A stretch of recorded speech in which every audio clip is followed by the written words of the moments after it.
अस्सलाम वालेकुम, नमस्कार, सत श्री अकाल एंड गुड इवनिंग। मैं हूं आरज़ू काज़मी और आप देख रहे हैं पॉइंट ऑफ व्यू। हमें जी आज ज्वाइन किया है सुमित जैन साहब ने, जो कि पॉलिटिकल एनालिस्ट हैं लेकिन चाइना में हैं। ये बात मेरे लिए एक बड़ी परेशानी वाली है। Thank you so much sir कि आज आप आए, लेकिन मैं आपके चाइना में होने से बड़ी परेशान हूँ। यकीन कीजिए, मुझे यकीन नहीं आ रहा कि मतलब इंडियंस चाइना में भी रहते हैं। और मतलब आपकी तो हर वक्त सर 36 का आंकड़ा रहता है आप लोग का तो बॉर्डर पे तो पता नहीं आप वहां कैसे सरवाइव कर रहे हैं। और सोशल मीडिया भी नहीं है, मैं तो कभी ना जाऊं ऐसी जगह पे। तो लेकिन खैर सर कोई बात नहीं, आपकी चॉइस है। थैंक यू सो मच कि आज आप शो में आए। और जी आरजू जी, पहली बात हुई आपको चाइना से नी हाओ और भारत की तरफ से नमस्ते and thank you for calling me on your show. As far as China is concerned, it's a beautiful country. आपके तो माई बाप हैं ये लोग। आपको तो खुश होना चाहिए कि आपके माई बाप के कंट्री में कोई रह रहा है, और भी हिंदुस्तान से। I am one of the very rare people जो चाइना में बहुत देर से रह रहा हूँ। मैं यहाँ पर I am settle down here. I work in the corporate circle and politics के ऊपर मेरी नजर रखना एक मजबूरी भी है और एक शौक भी है। मजबूरी इसलिए बिकॉज जो कॉर्पोरेट्स हैं उसमें हर जो इस एरिया में जो कुछ भी हो रहा है, it effects our corporates also, every small thing. तो इसलिए मेरी नजर भी रखनी पड़ती है। एंड सेकेंडली आपकी कंट्री इतनी एंटरटेनमेंट देती है कि वैसे ही हम छोड़ नहीं सकते उसको। बिल्कुल ऐसा ही है सर। लेकिन मैं आपको ये बताऊं, जब मैंने जर्नलिज्म स्टार्ट किया था, यानी एजुकेशन के बाद जब मैंने, तो फर्स्ट हमारे यहाँ के सेनेटर हैं मुशाहिद हुसैन सैयद, उन्होंने उन दिनों वो चाइना के साथ काम कर रहे थे और एक वेब मैगजीन निकाला था, नी हाउ सलाम। तो मैंने उधर से स्टार्ट लिया था और I was the sub editor of that magazine. तो इसलिए मुझे थोड़ी बहुत ये नी हाउ की समझ आती है तो इसलिए मुझे जो है वो थोड़ा सा, क्योंकि वास्ता पड़ा है चाइना से। तो लेकिन सर अगर हम बात करें पाकिस्तान की, पाकिस्तान में इस किस्म की जो आजकल सिचुएशन बनी हुई है, कल आपने यकीनन फवाद चौधरी साहब को भी दौड़ते भागते देखा होगा। तो वो तो खैर सब लोग बड़ा अप्रिशिएट कर रहे हैं, कह रहे हैं इनको दौड़े लगानी चाहिए ताकि वो स्मार्ट हो जाए। मगर सर अगर हम हिंदुस्तानी जो कई हमारे दोस्त भी हैं, एनालिस्ट भी हैं, वो ये कहते हैं कि जो लोग हिंदुस्तान में ये बात करते हैं कि पाकिस्तान में अगर सिचुएशन खराब हुई तो हिंदुस्तान को भी फर्क पड़ेगा, वो असल में जो है वो अमन की आशा वाले लोग हैं। तो आपके ख्याल से जो नेबरिंग कंट्रीज हैं, चाहे चाइना हो, चाहे ईरान हो, या अफगानिस्तान, इंडिया, क्या इन कंट्रीज को कोई फर्क पड़ता है कि पाकिस्तान में क्या हो रहा है और किस किस्म के हंगामे? खासतौर पे ये तो हमने फर्स्ट टाइम देखा अपनी लाइफ में कि जीएचक्यू पर अटैक हो गया और उनके मोर और उनका मटन वटन उठा के ले गए। तो सर आपको क्या लगता है? आरजू जी, देखिए एक चीज तो है कि जो कुछ पाकिस्तान में पिछले एक दो हफ्ते में हुआ है, उसमें सारी जो नेबरिंग कंट्रीज हैं उसको बहुत ज्यादा फर्क पड़ा है। सबकी टीआरपी आपने खत्म कर दी, सारे प्रोग्राम्स की, सारी मूवीज फेल कर दी आपने। किसी प्रोग्राम में कोई मजा नहीं है। भाई आपने जितने, हमारे सास भी कभी बहू थी वो भी फेल कर दिया आपने, पुराने जितने प्रोग्राम से हमारी सारी मूवीज फेल कर दी आपने, इवन की शोले तक फेल कर दिए। देखिए आपने, अरे सर शोले को तो ना फेल कराया सर, क्या नहीं बात मैं कर रहे बता हैं रहा आप। हूँ आपको। देखिए कोर कमांडर है आपका, उसका हम्म। घर जला दिया। भाई आप सोच सकते हैं पाकिस्तान के अंदर कोर कमांडर का घर जल जाए, और वो कोर कमांडर अपने सिपाहियों से पूछ रहा है कितने आदमी थे। बंदयाल साहब आपके, चीफ जस्टिस आपके, वो जब इमरान खान साहब आते हैं वहां पर जेल में, वहां पर कोर्ट में, वो खड़े होके बोलते हैं, वो थ्री इडियट्स का डायलॉग जो था कि जहां पना तुसी ग्रेट हो, तोहफा कबूल करो। सर तो ऐसा ही हो रहा है। और सर इमरान खान साहब के लिए भी, के मतलब जज साहब कहते हैं कि उन्हें बुलाइए, बैठे बैठे ना बैठे ना बैठे, तो ना वही बेटे, बसंती वाला। वो शाम तक वेट करते हैं उनकी, फिर जो आते हैं वो कहते हैं नहीं, इनको कैदियों की बस में नहीं लेके आना, इनको मर्सिडीज में लेके आना है, और जो जजेस का जो एरिया होता है, रोड होती है, उसमें से लेके आना है इनको। भाई जो ये चीजें हम देख रहे हैं, सास भी बीच में इन्वॉल्व है, बहू पर्दे में आ रही है। भाई हाँ। आप कोई तो चीज देखिए, डब्बू है वो भाग रहा है, इमरान खान जो व्हील चेयर पे थे और लाठी के साथ थे, और 2 घंटे में वो भागने लग जाते हैं जब सर उनको रेंजर्स बेल का मिलनी होती है। कमाल, सर हमारे रेंजर्स का कमाल, कुछ तो अप्रिशिएट आई, कीजिए सर।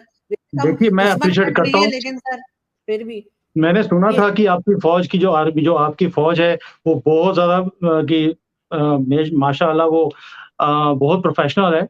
वो सब बड़े-बड़ों को सीधा कर देती है। लेकिन मैंने प्रैक्टिकली पहली बार देखा ये कि उन्होंने इमरान खान की टेढ़ी टाँग को सीधा कर दिया 2 घंटे में, और जो 6 महीने से ठीक नहीं हो रही थी, देखिए आप, इतनी गोलियाँ लगी उनकी, कभी लेफ्ट में लगी, कभी राइट में लगी, ये नहीं समझ आता कि लगी कहाँ है।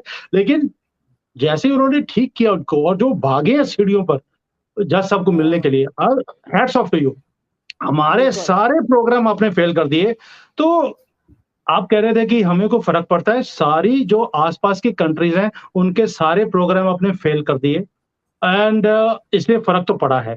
On on a second note, कि as far as security and economy and politics, उसमें कुछ फ़र्क पड़ता है? तो yes, Pakistan is the centre of the universe. आपके लोग कहते ही हैं कि हमारी सारे वर्ल्ड की जो पॉलिसीज़ हैं, वो पाकिस्तान से जनरेट होती भी हैं और होती भी रहेंगी। तो मैं उसी को लेता हूँ कि आपके जैसे वो लाल टोपी वाला आदमी आता है, आजकल तो काले टोपी में आ गए, जब से उसको चित्तर पड़े हैं आपकी कंट्री में सर सड़कों हमारे पर। नहीं सर, सऊदी अरब में कोड़े मारे थे। अच्छा, वहाँ भी पड़े थे? मुझे लगा वहाँ भी पाकिस्तान में पड़े पड़े थे सर, उनको। नहीं सर, सऊदी अरब में कोड़े पड़े थे इनको। अच्छा, तो अब वो कहते हैं कि सारे दुनिया की जो पॉलिसीज़ है वो पाकिस्तान से शुरू होती हैं। अगर हम इस खित्ते को लेते हैं, तो पाकिस्तान सेंटर में आता है। भई सेंटर ऑफ इधर इंडिया लगता है, उधर ईरान, अफ़गानिस्तान और चाइना। सबकी किस्मत अच्छी है कि बीच में पाकिस्तान है।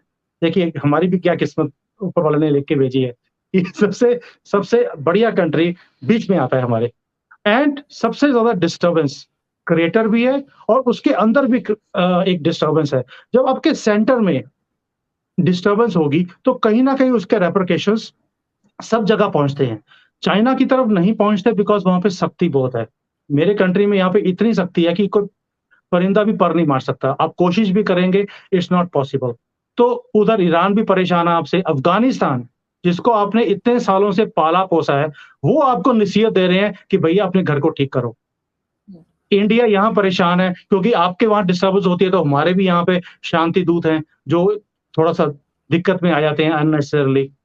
चाइना का फॉरेन मिनिस्टर आता है आपकी कंट्री में, वो आके बोल के जाता है कि please set your house right. क्या कर रहे हो? मैंने $26 बिलियन लगाए हुए हैं, मेरे $26 बिलियन की बात तो ना लगाओ। वो आपको नसीहत दे के जाता है, और उसीलिए तो आपने इमरान खान को पकड़ा है। भई आपको आपको इतनी देर से इमरान खान कंपेल कर रहा है कि भई आप उसको अरेस्ट करें। आपने अरेस्ट नहीं किया। आपका चाइना का फॉरेन मिनिस्टर आपके पास यहाँ पे आता है, वहाँ के बिल्लो रानी को भी बोलता है और आपके वो आर्मी चीफ को भी बोल के जाता है कि प्लीज़ है सेट योर हाउस राइट। हम आपको $58 बिलियन का एक और प्रोजेक्ट देने को तैयार हैं। आप पहले पिछले 26 का तो हिसाब दे दो, जो आप खा पी गए। तो उसके अगले दिन आपने इमरान खान को कैद में कर लिया, अगवा कर लिया, हमारा लेकिन आदमी। लेकिन सर इसमें इमरान खान, सॉरी मैं समझना चाहूंगी सर, इसमें इमरान खान का क्या रोल है कि अगर चाइना के फॉरेन मिनिस्टर आके हमारे फॉरेन मिनिस्टर से ये कह के जाते हैं, बिलावल भुट्टो से, कि इमरान खान को कंट्रोल कर, खान साहब क्या कर रहे हैं? वो तो बेचारे ओके। चुपचाप अपना ही डिड नॉट पार्टी से चला रहे। जी। इमरान को डायरेक्टली, उन्होंने ये नहीं बोला कि इमरान को अंदर करो, बट उन्होंने ये बोला कि he is a game destroyer. भी आपके कंट्री में स्टेबिलिटी नाम की कोई चीज़ ही नहीं है। जब से उनको पिछले अप्रैल से उनको बाहर निकाला है, तब से लेके अब तक उन्होंने सिर्फ़ एक एक एनार्की क्रिएट करी है पूरे पाकिस्तान में। उनको लगता है कि कंट्री डिफ़ॉल्ट हो जाए, उनको फ़र्क नहीं पड़ता। पॉलिटिकल इंस्टेबिलिटी उन्होंने क्रिएट करके रखी है। हर एक हफ्ते इतने जलसे उन्होंने किए हैं, भी धूप में लोगों को खड़ा कर कर के रंग काला हो गया सब पाकिस्तानियों का, जो मैं देखता हूँ। पिछले साल में और अब इस साल में लोगों के रंग में फ़र्क पड़ गया है, इतना धूप में खड़ा किया उनको। और मेगी he is not letting anything run. CPEC था, उन्होंने पैक करके रख दिया परमानेंटली। अभी वो चलने भी नहीं देते, अपने टेन्योर पे चलने नहीं दिया, अभी भी चल नहीं सकता, जो हालत है।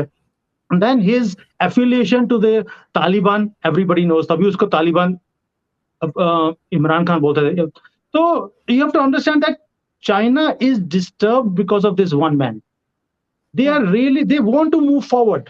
अब नए आपके चीफ आ गए हैं, उनको भी मिलके उन्होंने बोला कि we want to move forward. हमने यहाँ पर इस जो सीपैक है, इसको हमने अफ़गानिस्तान से ईरान तक लेके जाना है।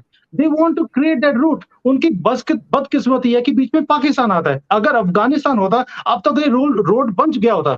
इवन कि इतनी डिस्टर्बेंस है उस कंट्री में, तो भी ये पूरा हो गया होता।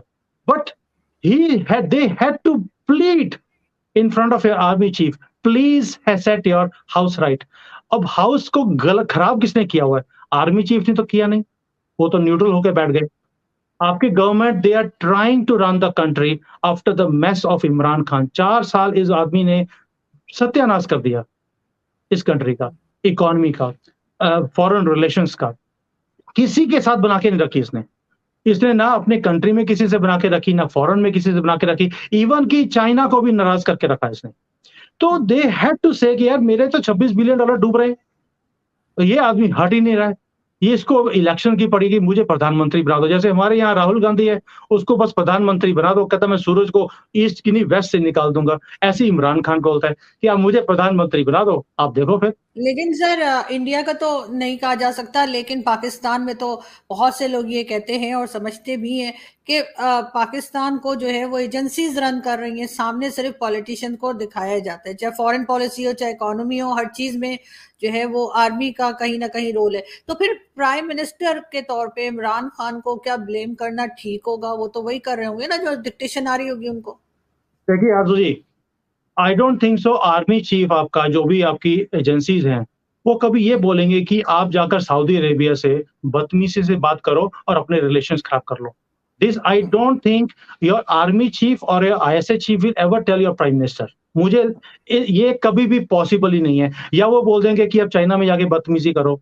इंडिया के साथ बदतमीजी के लिए वो बोल सकते हैं कि आप मोदी को गाली निकालो, आप इंडियंस को गाली निकालो, हिंदुओं से हेटरेट की आप बातें करो, but doing this things with very close countries जिन्होंने आपको पाला पोसा है, जिन्होंने आपकी मदद करी है आपकी दिक्कत में, आप उनसे भी बदतमीजी करो, उनको आप क्या बोलते हैं, पंजाबी वाली गालियां निकालो आप पार्लियामेंट में, तो वो तो मुझे लगता नहीं है कि your army chief and ISA chief will tell that. Imran Khan ने वो चीजें करी हैं which is unprecedented from a head of the country. और जो मोदी साहब के लिए भी उसने जो बोला है, small person in big seats, this I don't think so your army chief will ever से कि भाई आप मोदी जी के लिए ऐसी चीजें बोलो। तो आदमी बेसिकली बदतमीज है, उसको बोलने की तमीज नहीं है, उसे कोई कोई पॉलिटिकल उसका कोई कोई है ही नहीं, उसका एक्यूमेन ही नहीं है। तो इफ यू से कि सब कुछ एजेंसीज चलाती हैं, not these narratives, this is only and only his creation which is not acceptable bye anybody. ना कोई कंट्री का और ना ही आपका आर्मी चीफ इसको एक्सेप्ट कर सकता है।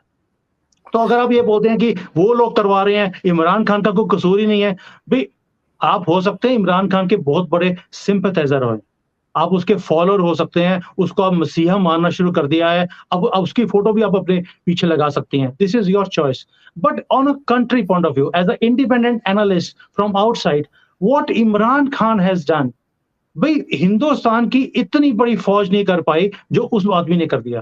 कोर कमांडर का घर जला दिया, जीएचक्यू में अटैक, आपके प्लेन उड़ा दिए। ये तो शुरू करो, उन्होंने F-16 जला दिए, जो हालत थी वो तो वहां भी पहुंच जाते। तो अब ये बोले कि आर्मी चीफ ने बोला उनको कि भाई आप कोर कमांडर का घर जला दीजिए, नॉट पॉसिबल ना। नहीं, this is some instruction, these are some certain things which Imran Khan वो अपने लेवल पर कर रहे हैं। और एंड जो डैमेज पाकिस्तान का इमेज का जो इमरान खान ने वर्ल्ड में किया है, वो शायद किसी ने किया आज तक ना कोई सोच सका, ना ही कोई कर सका है, और ना ही मुझे लगता है अगर पाकिस्तान रहा तो कोई और कर पाएगा जो इस आदमी ने करके दिया। तभी तो हम बोलते हैं सबसे बड़ा एजेंट हमारा इमरान खान है उस कंट्री में। बिल्कुल, बड़े फेवरेट है इमरान खान इंडिया में। लेकिन सर जिन लोगों ने इनको लाए, इनको ट्रेन किया, इमरान खान जाहिर है कि आर्मी की प्रोडक्ट है। मैं हम तो हमेशा यही कहती हूँ कि yes. उनको आर्मी ने ही जो है बनाया, और वही प्राइम मिनिस्टर भी उन्हीं ने बनाया, और उससे पहले इनकी पॉलिटिकल पार्टी को भी वही सपोर्ट करते रहे। तो आपके ख्याल से ये उनके काबू क्यों नहीं आ रहे? ये अब इस वक्त जो अरेस्ट कर रहे हैं, ये कल आपने फवाद चौधरी साहब को भी देखा जो भागदौड़ उन्होंने मचाई थी, उसके बाद और इसी तरह से बहुत से इमरान खान के जो पार्टी के लीडर्स या पार्टी के मेंबर्स जो हैं, प्रोमिनेंट जो मिनिस्टर्स वगैरह भी रहे, उनको भी अरेस्ट किया गया है। मतलब ये भी नहीं देखा गया मेल फीमेल का अरेस्ट, इस किस्म का भी कोई उन्होंने डिफरेंस नहीं रखा है। लेकिन क्या ये आपको बदले की पॉलिटिक्स लग रही है, या आपको लग रहा है कि होना चाहिए था ये इस किस्म के अरेस्ट हो, और जो आर्मी एक्ट के तहत केसेस चलेंगे वो तो फिर मेरे ख्याल है बहुत ज्यादा सख्ती हो जाएगी इनके ऊपर, बड़ा डिफिकल्ट होगा मैनेज करना। देखिए आरजू जी, जब एक बच्चा कोई बदतमीजी करता है, स्टार्टिंग शुरू करता है वो इन अ वेरी स्मॉल एज, उसे उसी वक्त ठीक करना बहुत जरूरी होता है। हमारे यहाँ पे एशियन कंट्रीज में तो हम थप्पड़ भी लगा देते हैं, है ना? And we set him right and we tell him कि ये चीजें ठीक नहीं है, इससे तुम्हारा आगे फ्यूचर खराब हो जाएगा। आर्मी जो है आपकी या आपके जो एजेंसीज हैं, उन्होंने जब देख लिया था कि भाई ये आदमी ट्रस्टवर्दी नहीं है, जिस जिस आदमी ने इसे सपोर्ट किया उसे इसने लात मारी है, उसे अंदर करने की भी कोशिश करी है। मैं उस एग्जांपल्स में नहीं जाता, we all know those names.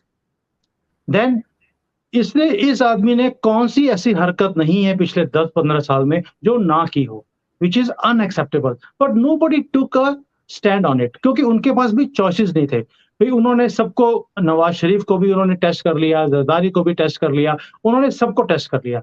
This was a new experiment for them, that ये आदमी जीरो है, they knew he is a Pappu, and इसको अगर यूज किया जाएगा ये हमारी भाषा बोलेगा, but they did not know कि he is going to be such a, ये इतना चालाक आदमी है, इसने सबको ढेर कर दिया। तो they also under estimated the danger, जो इमरान खान एक कितना डेंजरस आदमी हो सकता है, उन्होंने शायद इसको एस्टिमेट नहीं किया था, अंडर एस्टिमेट किया उन्होंने। तो अब जब ये गेम हाथ से निकल गई, then they have started doing कि इसको ठीक किया जाए। अब उसको ठीक इतना खराब, 10 साल का खराब किया हुआ बच्चा अब वो पेड़ बन गया, और उसकी हिम्मत इतनी सर बढ़ गई है। 28 इयर्स ऑलमोस्ट। 28 ईयर्स में तो 15 साल तो उन्होंने झक्की मारी ना। फिर जो इसका कैरियर शुरू हुआ तो पिछले 10 साल से, 2011 से शुरू हुआ ना। जी जी जी। 2011 से पहले तो वो झक्की मार रहे थे, कभी जो मुशर्रफ की जो बूट पॉलिश कर रहे हैं, कभी किसी के कर रहे हैं, बट किसी ने इसके बूट पॉलिश लिए नहीं। 11 के बाद उन्होंने इसको बोला यार तू बूट पॉलिश कर, वी विल एक्सेप्ट यू। उसकी इमेज बनानी शुरू करी कि he is a good man. तो इसका करियर तो 10-12 साल का ही है अगर आप देखा जाए तो। प्रोडक्ट अब 12 साल में he is become so strong, वो पौधे से पेड़ बन गया। अब उसको सीधा करना इज अ बिग चैलेंज। ऊपर से इसका गुड लक है कि इतने इसके ऊपर एक तो इनकी बीवी माशाल्लाह वो इतने वो जिन और सब कुछ लेके आती है, उसकी भी प्रोटेक्शन है। भी एक तो फिजिकल प्रोटेक्शन है, एक सुपर नेचुरल की भी प्रोटेक्शन है इनको। तो और ऊपर से इतने मुर्गे जलाए, इतने बकरे मारे, तो उसका भी एक इफेक्ट पड़ता है जादू टोनों का। So all these things have made him powerful. पहली बार मैंने पाकिस्तान आर्मी को मजबूर देखा। They do not know what to do. Can you believe it? I was talking to some Pakistani friend of mine. I was telling him कि भाई आपने note किया होगा, जैसे ही इन्हें इसे अरेस्ट किया, इसने बोलना शुरू कर दिया कि इन्होंने मुझे टीका लगाया है। What was the game behind it? जब उन्होंने इसका ब्लड सैंपल लिया, वो इसको प्रूव करना चाहते थे कि इसने ये ड्रग्स लेता है। इसने उसको काउंटर करने के लिए बोल दिया इन्होंने मुझे इंजेक्शन लगाया, ताकि अगर ये बोलेंगे इसके अंदर ड्रग्स थे, इसके ब्लड सैंपल्स में ड्रग्स का निकला है, तो ये बोल देगा इन्होंने मुझे इंजेक्शन लगाया ड्रग्स का, बाद में मेरा सैंपल लेके मुझे इन्होंने नाहल कराने की कोशिश करी है। भी to that extent he is a mastermind. उनके हर पैंतरे को इसने बिल्कुल जीरो कर दिया। So he is 2, 3, 5 steps ahead. जो आर्मी सोचती है, जो आपकी एजेंसी सोचती हैं, भाई नवाज शरीफ है या उसका जो आपका दूसरा शरीफ है, Shahbaz Sharif. Shahbaz Sharif is not a person who can think. He वो तो चला हुआ कारतूस है एक। He doesn't have a brain to think at all. But ये आदमी इतना शातिर है, इसने सबको सबको लाइन में लगा दिया। And the way he is speaking now, पहले इतनी हिम्मत नहीं था, डर्टी हैरी, ये नाम वो नाम, अब तो नाम लेकर इतनी हिम्मत बढ़ गई है कि अब तो नाम लेकर बोलते हो। सो लेकिन सर ये हिम्मत कहीं से तो आ रही होगी ना। देखो कोई तो उनकी जो सपोर्ट कर बीवी रहा है, होगा। जो उनकी बीवी, एक तो वो सिर्फ जिनों देखो से जो sir, don't tell me sir, जिनों की वजह से इतनी जिन हिम्मत आ है, गई। देखो हिम्मत आती है दोनों चीजों से। ये भी एक हिम्मत है because he has tested the success. जो कुछ उसकी बीवी उनको बोल रही है कि तू ये करेगा तो ये होगा, and it is happening. So that हिम्मत comes from these things also. Secondly, जो आर्मी के अंदर इस आदमी ने डिविजन्स क्रिएट कर दिए हैं, आप सोच के देखिए, पॉलिटिकल सर्कल्स में डिवीजन है कंप्लीटली, जुडिशरी में डिवीजन है, आर्मी में डिवीजन है, इवन की पुलिस एक स्टेट की दूसरी स्टेट की पुलिस से डिफरेंट है, उसमें भी डिविजन है। पंजाब पुलिस खैबर पख्तूनख्वा की जो पुलिस है उसको सपोर्ट नहीं करती, और एक दूसरे के बंदूकें तान के खड़े हुए हैं एक दूसरे के। इस आदमी ने इतनी डिविजन्स कर दी हैं कि इसको रिपेयर करना इम्पॉसिबल है, because he has played the cards beautifully. आप सोच के देखिए जौन सा नैरेटिव इसको सूट करता है, ये आदमी उस वक़्त उस कार्ड को निकालता है। पहले इसने अमेरिका बोला, फिर इसने बोला इन्होंने नवाज़ शरीफ ने निकाली है, फिर ज़रदारी ने मेरी गवर्नमेंट गिरी है, फिर उसके बाद आपका वो बाजवा जी आ गए। अब बोलता है कि ये वाला आदमी है, ये नया आर्मी चीफ है, अभी बीच में आईएसआई चीफ भी आ गया। एनी नैरेटिव, एनी कार्ड जो मार्केट में होगा, बीच में शुगर अभी तक रॉ नहीं बोला कि रॉ ने भी हमारी साजिश में हमारी गवर्नमेंट गिरने की कोशिश करी। एक ही कार्ड रह गया अब तो। बिल्कुल ऐसा ही है सर। लेकिन आपको लगता है कि कंट्रोल हो पाएगा? मैं लास्ट में ये पूछना चाहूंगी, क्या पाकिस्तान आर्मी हो या गवर्नमेंट हो या एस्टेब्लिशमेंट जो भी कह लीजिए, क्या उनसे ये जो डैमेजेस हुए हैं जो जिन सब ने मिलकर किए हैं वैसे तो क्या ये कंट्रोल हो पाएगा या हम मजीद प्रॉब्लम्स देखेंगे आगे?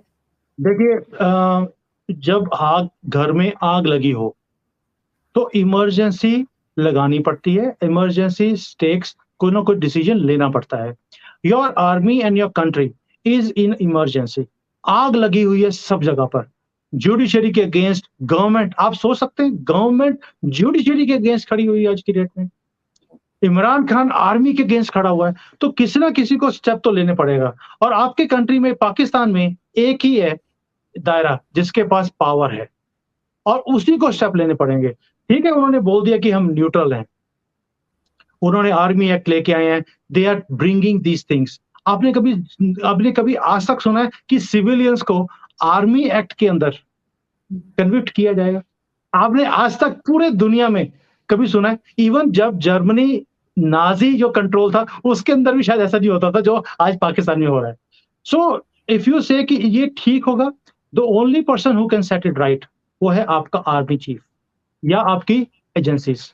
वो क्या डिसीजन लेते हैं? उन्होंने एक्ट तो निकाल दिया, लेकिन क्या ये एक्ट से कुछ फर्क पड़ेगा? क्या वो इसकी ये सिर्फ एक्ट ही है या इसके ऊपर वो एक्ट भी करेंगे या सिर्फ बुक्स में एक्ट रह जाएगा? क्योंकि जैसे आज भी आपके पंजाब के जो एक्टिंग गवर्नर है या चीफ मिनिस्टर, उन्होंने बोला है कि भी जो बनी गाला में जितने भी टेररिस्ट बैठे हैं उनको हमारे हवाले करो। भी अब उन्होंने ये टेररिस्ट वर्ड यूज करना शुरू किया है। बट क्या आर्मी अब वहां पे जाकर उन्हें अरेस्ट करेगी?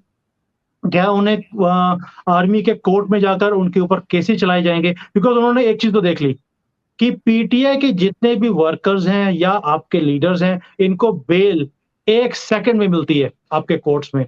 इतना प्यार है, सासू माँ का इतना प्रेशर है पीछे से कि भी वो उन्हें बेल देनी पड़ती है। सो आर्मी को समझ आ गई कि ये दाल नहीं गलेगी यहाँ पर, ये आदमी हमारी कंट्री को और नीचे लेकर जाता रहेगा, हमें कुछ और करना पड़ेगा। Let's see what they act. उन्होंने अभी सिर्फ धमकी दी है, क्या उसके ऊपर एक्शन भी होगा? ये देखने वाली चीज है। बिकॉज रेपरकेशन देखो, आपकी आर्मी ने एक चीज तो देख ली कि इमरान की पावर क्या है, वो किस हद तक जा सकता है। अगर आपको लगता है कि वो अगर आर्मी एक्ट के अंदर इनके लोगों को अंदर करेंगे, इनको कन्विक्ट करेंगे, तो इमरान खान दोबारा आग नहीं लगा सकता क्या? दे नो दैट ऑल्सो कि ये आदमी किसी भी हद तक जा सकता है अभी। So they are also playing a very conscious game कि क्या करना है। बस एक चीज मुझे क्लियर है, इमरान खान दोबारा से पावर ना आए उसकी तैयारी शुरू हो गई है from your because if this guy comes again, सबसे पहले तो ये आर्मी चीफ को निकालेगा, फिर ऑपोजिशन को सारी को जेल में करेगा, आपका यूट्यूब चैनल बंद कराएगा, ये तो कुछ छोड़ेगा नहीं। सबसे पहले तो आप लिस्ट में आएंगे। सर यूट्यूब चैनल तो बाद में बंद होगा, पहले मेरी फोटो पे हार लगवा देंगे, ये मुझे लग रहा है। क्योंकि मैंने जितना इमरान खान को बोला है शायद ही किसी ने बोला होगा, तो इसलिए मैं तो बिल्कुल नंबर 1 पे मेरा नाम लिखा हुआ होगा कि इसको नहीं छोड़ना। आपके लिए बेस्ट है आप चाइना आ जाओ, ये is a very safe country. और कोई रास्ता नहीं है, या हिंदुस्तान चले जाए ना, lot of people follow you. But as far as future of Pakistan is concerned, I really we are worried, both in China also और इंडिया में भी लोग बहुत वरीड हैं, क्योंकि एक अनस्टेबल पाकिस्तान किसी के लिए भी ठीक नहीं है। आपके पास न्यूक्लियर एसेट्स हैं, किसी भी गलत हाथ में लग गए, और आपके लोग तो सड़कों पे बोलते हैं, वो रिजवी क्या नाम है उसका, ही वाज सेइंग कि भाई इसको बेचो, साद रिजवी, वो कहते हैं यार इसको बेचो, इनको न्यूक्लियर आर्म्स को पैसे इकट्ठे करो, क्या मुश्किल है। सिर पे रख के ले जाओ न्यूक्लियर बॉम्ब्स को भी, मजाक बना लिया इन्होंने न्यूक्लियर बॉम्ब को। सर वो टीएलपी वाले सर उनके खैर हाँ, सर उनके कहने से ऐसा कुछ होता नहीं, ऐसे तो शेख रशीद ने भी कहा बट आई था एम सेइंग पाव पाव बम बनाने, वो भी थे सर पाव देखिए, पाव के बम बना रहे दिस थे। Radicalization is dangerous for everybody and correct. Specially in this region, क्योंकि ये क्या बोलता है कि वो खुद भी चैन से जीना नहीं और दूसरों को भी चैन से जीने नहीं देना। सो इस सिनेरियो में किसी के लिए भी अच्छा नहीं है एक अनस्टेबल पाकिस्तान। मैं तो ये दुआ करता हूँ कि आपका कंट्री जैसे हम तरक्की कर रहे हैं, आप भी तरक्की करना शुरू करो। यू स्टार्ट कॉन्संट्रेटिंग ऑन अपनी कंट्री को स्टेबल कीजिए आप, एंड जहां पर हिंदुस्तान की हेल्प चाहिए, we can help you in lot of ways, लेकिन आपको थोड़ी सी अपनी जो ये आकड़ है उसको थोड़ा कम करना पड़ेगा, दैट्स ऑल। बहुत मुश्किल नहीं है। आपका आर्मी चीफ चाहता है कि इंडिया के साथ रिलेशंस ठीक हो, लेकिन इमरान खान है कि ना मानूं, वो ना तो अपने रिलेशंस कहीं बनाना चाहते हैं, ना उन्हें बनाने आते हैं, जहां बने भी हैं वहां पे भी खराब कर दिए। आई डोंट थिंक सो आर्मी आपकी कभी भी इमरान खान को दोबारा से पावर में आने देगी, एंड इसके लिए उन्हें बेशक इलेक्शंस लेट करने पड़े हैं। अक्टूबर में मुझे लगता नहीं है कि आपके इलेक्शंस हो भी सकते हैं, बट जितना ये इंस्टेबिलिटी आएगी उतना हमारे इस खित्ते में सभी कंट्रीज के लिए प्रॉब्लम है। और मैं तो चाइना में बैठा हूँ, सबसे ज्यादा वरिड ये लोग हैं, इनके 26 बिलियन मार लिए आपने और सर अभी 58 और भी बिलियन के लेंगे ऊपर इनसे नजर है आपकी। सर। सर एक यही लोग हैं जो बार बार हमसे बेवकूफ बन जाते हैं, तो सर अभी हम फिलहाल इनको और इनसे पैसे से, लेकिन सर इन्होंने भी तो कोई चीज नहीं छोड़ी ना, क्या क्या मॉर्गेज कर दिया है हमने, एयरपोर्ट्स और मोटरवेज और बिल्डिंग्स, कोई चीज ऐसा तो नहीं कि फ्री में तो खरीद नहीं कर रहे ना, इन्होंने भी तो देखो, पूरा चाइना कभी भी फ्री में देगा नहीं। पाकिस्तान ले लिया है। अमेरिका ने आपको 20 साल आपसे बेवकूफ बनाया, क्योंकि वो बेवकूफ बन सकते थे, चाइनीज बेवकूफ नहीं बनते, ये दुनिया को बेवकूफ बनाते हैं, लेकिन आपने इनको भी बेवकूफ बना दिया। देखिए आपकी आपकी भारत देखिए पावर, आप। सर पावर बिल्कुल। सर और ऐसा ही है। लेकिन but China right now is very much मतलब वरिड है कि इसके 26 बिलियन वापस कैसे आएंगे, क्योंकि आपकी जो इन्वेस्टमेंट्स है उसमें से कुछ भी रिटर्न्स नहीं आ रहे। आप तो बिजली के बिल नहीं दे रहे इनको, जो ये बेचारे आपको बिजली देते हैं नहीं उसके बिल भी आपने रोक के रखे हुए हैं। सर, इन लोगों से कहिए सोचें, आप तो वहीं चाइना में हैं, इनको कहिए सोचें कि कैसे वापस आएंगे उनके पैसे, और अगर समझ में आ जाए कुछ तो हमें भी बता दें, क्योंकि हमें भी नहीं पता हमने कैसे वापस करने। तो यही कम से कम सोच लें और आइडिया कोई लगा लें, शायद इनकी उनको कोई तरकीब आ जाए जो हमें तो नहीं आ रही समझ में। तो आपने वापस करना ही नहीं है, आपकी तो सोच में है कि भाई ये इन्होंने लोन दिया था, हमने इसको भीख में कन्वर्ट कर दिया है, ये वापस नहीं लेकिन करने हमने। लेकिन सर बहुत से लोग ये भी कहते हैं कि चाइना लोन देता उन्हीं को है जो वापस ना कर सके, यस, ऐसों को लोन उसका देता ही रीजन है, नहीं जो जो वापस कर सके। जी। उसका रीजन है इनकी नजर आपकी जमीन के ऊपर है। आपका जो बलोचिस्तान का एरिया है which is like 50% of Pakistan, वो मिनरल्स के अंदर पूरा पूरा उसमें ना everything is there, natural minerals जो है। चाइना की नजर पूरी उस एरिया के ऊपर है। और दूसरा है गिलगित बल्तिस्तान, उसमें उसको कुछ मिलेगा नहीं, but he doesn't want India to have access to Afghanistan and central Asia. इसलिए उसका कब्जा, उसकी नजर है उस एरिया के ऊपर, क्योंकि अगर इंडिया ने पीओके को ले लिया या गिलगित को ले लिया, देन इंडिया को एक डायरेक्ट एक्सेस मिलता है अफगानिस्तान में भी और सेंट्रल एशिया में, जो चाइना नहीं चाहता। इन दो जगह के ऊपर चाइना की नजर है, इसलिए उसने आपको लॉलीपॉप दिखाया $58 बिलियन का, क्योंकि डॉलर देख के ही आपके मुंह से पानी निकलता है, आपके जितने भी हुक्मरान है। तो उन्होंने आपको एक दो 20 पहले तो उन्होंने सीपेक दिया था, सीपैक बंद हो गया है। अभी उन्होंने आपको दे दिया ये रेलवे का जो है, इनका कोई इंटरेस्ट नहीं है रेलवे में, इनकी खुद की इकोनॉमी चल नहीं रही, इनको अभी साल 1.5 साल लगेगा अपनी इकोनॉमी को रिवाइव करने के लिए, 3 साल के बाद ये कंट्री खुला है। So they are not in a position to pay you $58 billion. उन्होंने लॉलीपॉप दिखाया आपको, वो उसको देखकर आप उनको ये बोलेंगे कि हमें गिलगित दे दीजिए, आप दे देंगे। आप ये बोलेंगे मुझे प्रधानमंत्री का ऑफिस दे दीजिए, आप तो वो भी दे देंगे, आपके लिए कोई मुश्किल नहीं है। You have to understand, China की नजर आपकी जमीन के ऊपर है, आपकी कंट्री के ऊपर नहीं है। उन्हें सिर्फ जमीन चाहिए और रिसोर्सेज चाहिए, एंड वो लेके ही छोड़ेगा। आपके पास भी कोई चॉइस नहीं है, जितना आप इनके कर्जों में डूब चुके हैं, आप वापस करने की हैसियत ही नहीं रखते।